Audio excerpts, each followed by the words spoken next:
nice to meet you in Moscow. Could you please tell us about your presentation here? Sure. My presentation today was about foundations for user experience design as it pertains to new products and organizations. One of the things that I was trying to address in my presentation today, or convey or communicate, was some underpinnings or some concepts to consider around user experience design, things that are kind of critical success factors to be able to do good user-centric design.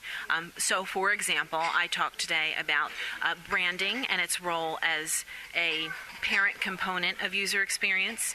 I talked about process considerations of how in an organization you can kind of set up an infrastructure for good user experience design or good user experience design process. I spoke a little bit about some of the tips and tricks, food for thought that I use when considering a user experience.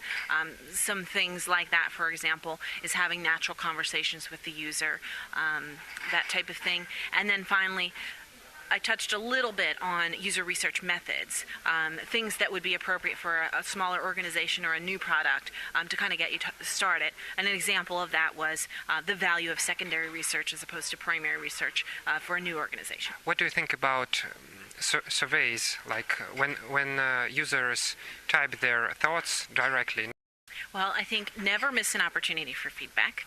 I have found through practice that when you ask users of an online survey, to take an online survey, they're less likely to actually type in all of their thoughts. Like, you may get a few things in an open text box.